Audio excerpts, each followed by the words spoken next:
Hello everyone, I'm Jean Messier and welcome to a very special episode on our own devices.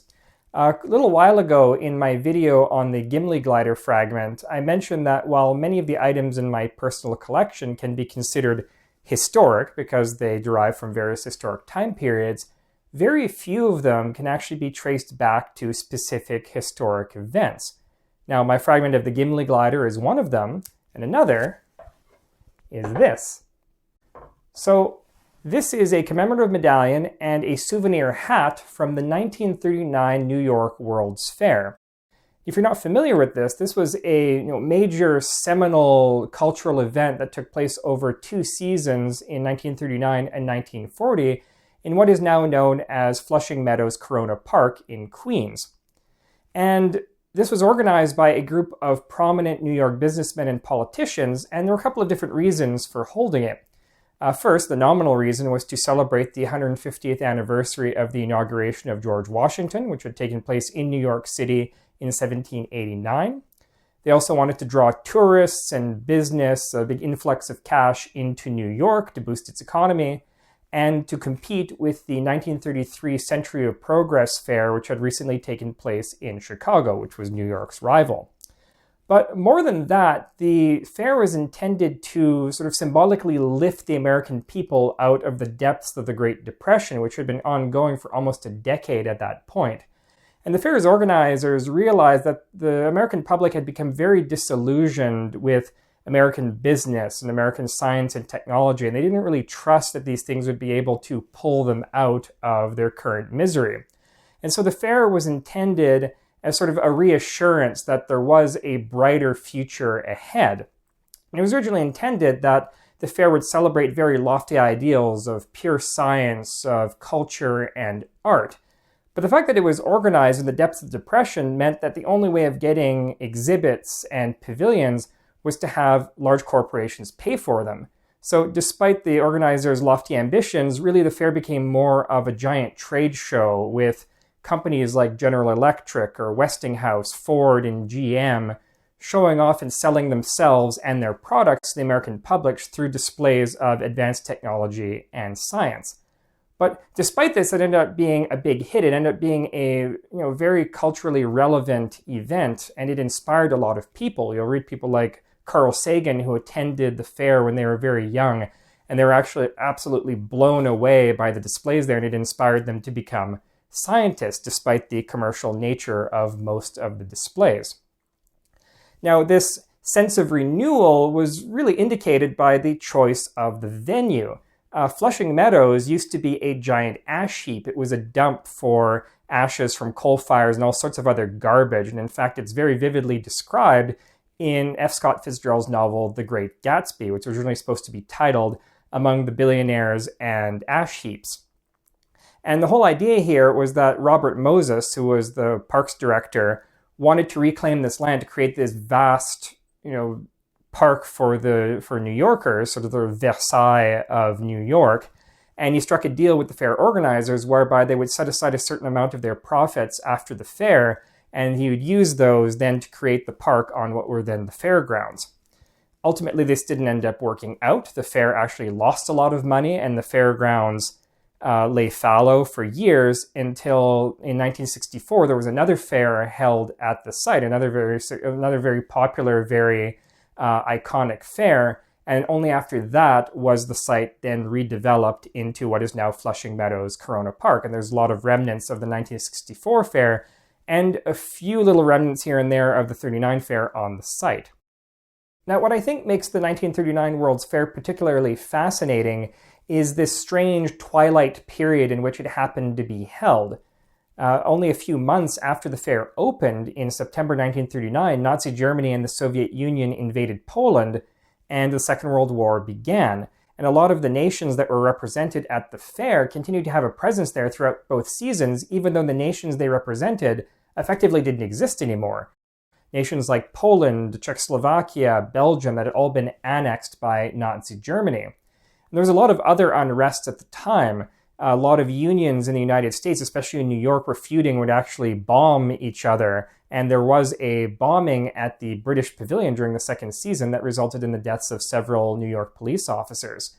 And so there's just this strange juxtaposition for these 2 years of the fair where you have this bright, shiny, technological vision of tomorrow, people being promised a better tomorrow through technology and American industry, while the rest of the world is slipping into its darkest days, into the deadliest conflict the modern world has ever known. And eventually, of course, the United States would be drawn into that conflict at the end of 1941, and those promises would have to wait until the conclusion of the conflict. So it's this very strange period, and this very strange dichotomy that makes this fair so fascinating for me. And what also makes it fascinating is just the technology on display. A lot of different things made their debut at the fair. Things as mundane as, say, Wonder Bread, or as advanced as television. Television made its American debut at the fair. And other things like the name of the time capsule, the idea of big highway interchanges that would eventually become the US interstate system. All of these things that came true right after the war, after American industry had expanded, were all predicted at the fair. Anyway, I could sit here and talk about the 1939 World's Fair for hours, but instead I've decided to create a top 10 video showcasing what are some of my favorite exhibits that were on display at the fair. So without any further ado, in no particular order, here are the top 10 tech exhibits of the 1939 World's Fair. Enjoy. Number 10. Trylon and Perisphere. The iconic symbols of the 1939 World's Fair were the Trylon and Perisphere, a gleaming white obelisk and sphere that towered over the fairgrounds. Designed by architects Wallace Harrison and J. André Foilu, the structures formed a theme center which served as the central hub of the fair. The Trylon, a contraction of triangular pylon, stood 700 feet tall, while the Perisphere, from the Greek prefix meaning all around, was 200 feet in diameter. Built from steel frames sheathed in white gypsum board, the Trylon and Perisphere were so heavy that more than 1,200 piles 100 feet long had to be driven into the swampy ground of Flushing Meadows to support them. Mirrored columns and 8 fountains strategically arranged around a reflecting pool were used to create the illusion of the Perisphere floating off the ground, while at night hidden projectors cast images of clouds swirling across its surface. On Halloween 1939, the closing day of the first season, these projectors are used to turn the Perisphere into a giant jack-o'-lantern. The image of the Trylon and Perisphere became instantly recognizable and was plastered on posters, pamphlets, and millions of commemorative items and souvenirs like hats, pins, license plates, and even salt and pepper shakers. But the Trylon and Perisphere were not mere modernist sculptures. They contained one of the fair's most popular attractions, designed by legendary industrial designer Henry Dreyfuss. Visitors ascended into the Perisphere via the longest moving staircase ever built, which deposited them onto one of 2 circular rotating balconies inside the dome. From these balconies, which took 6 minutes to complete a full rotation, they could look down upon a massive diorama of the city of tomorrow, which Dreyfuss dubbed Democracy. Set to an original soundtrack by composer William Grant Still, a system of specially timed lights simulated the passing of an entire day, the windows on the buildings lighting up at night while hundreds of pinholes in the ceiling simulated starlight. And over the spectacle, the voice of CBS commentator H.V. Kaltenborn waxed poetic about the future of urban life. As day fades into night, each man seeks home, for here are children, comfort, neighbors, recreation, the good life of a well-planned city. Democracy is a brave new world built by united hands and hearts. Here brain and brawn, faith and courage are linked in high endeavor as men march on towards unity and peace. Listen, from office, farm, and factory, they come with joyous song. At the end of the show, visitors exited the Perisphere and descended a 950-foot-long spiral ramp known as the Helicline to ground level. Due to its central location, the Perisphere was often the first exhibit fairgoers visited, the Helicline providing a panoramic view of the rest of the fairgrounds. Intended from the start as temporary structures, at the closing of the fair, the Trylon and Perisphere were torn down and their steel frames melted down for wartime armaments production. No part of them survives, though the Unisphere, the symbol of the 1964 World's Fair, stands on the same spot in the center of Flushing Meadows Corona Park. Number 9. Streamliner Trains.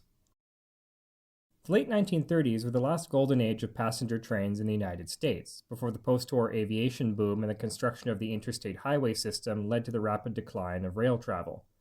Unsurprisingly then, among the greatest symbols of modernity and progress at the 1939 World's Fair were the sleek and majestic Streamliner trains on display in the transportation zone.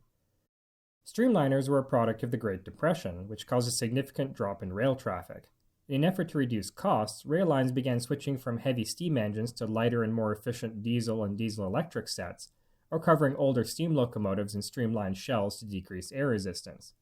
While streamlining began as a purely practical aerodynamic measure, under the influence of the growing modernist and Art Deco movements, the style took on a life of its own and began to be used aesthetically to convey a sense of speed and modernity to passengers.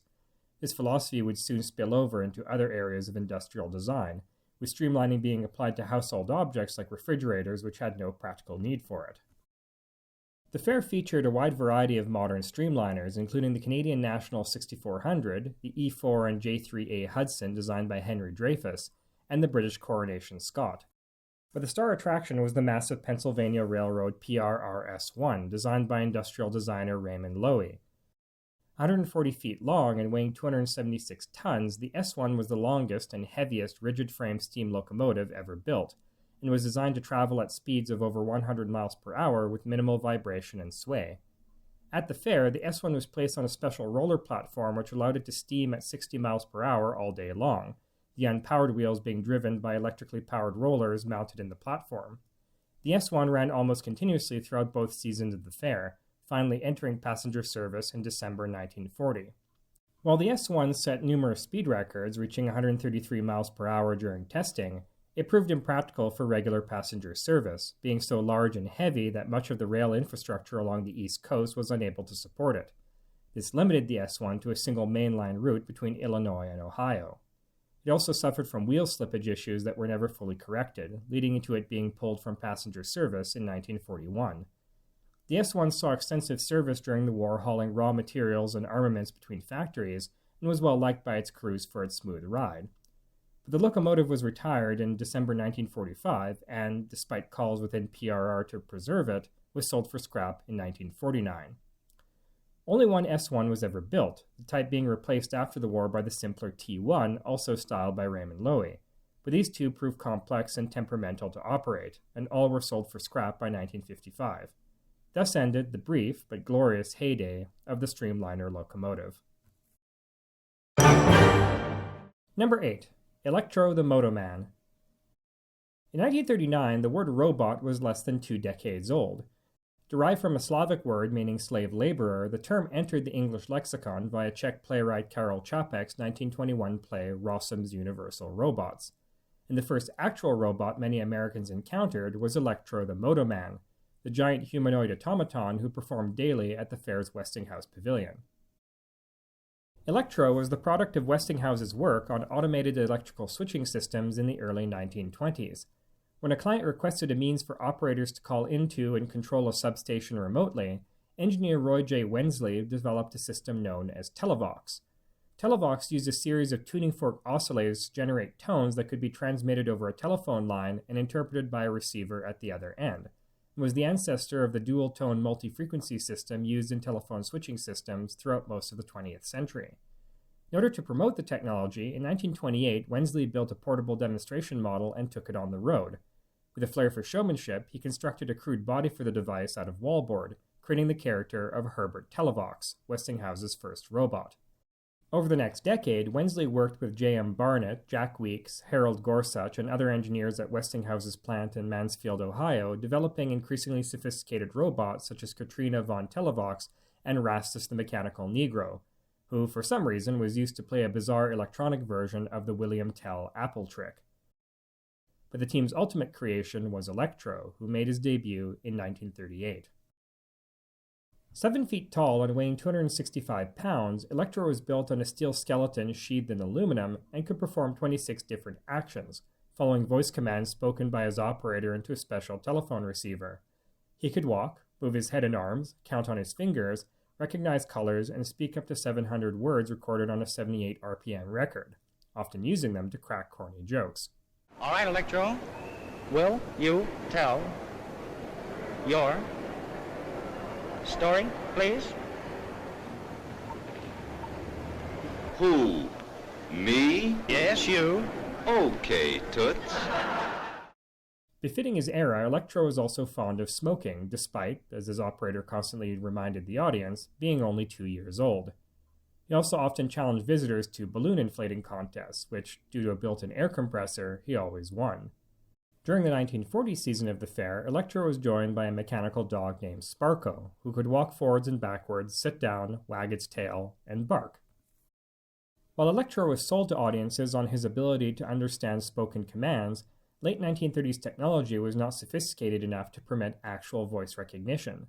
Instead, Elektro's control system worked according to a sequence of coded pulses cleverly hidden in the command phrases.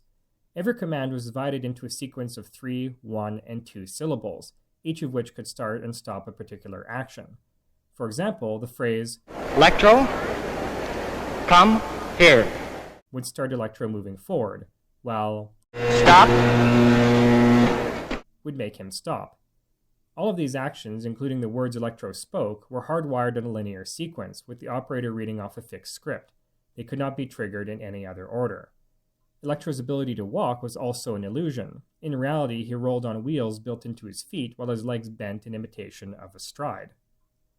Elektro was a smash hit at the fair, and after World War II he was taken on tour to county fairs and store openings around the country, before ending up in a California amusement park in the mid-1950s. After appearing in the 1960 comedy Sex Kittens Go to College, Elektro disappeared, only to be rediscovered in pieces in the basement of a former Westinghouse employee in Mansfield.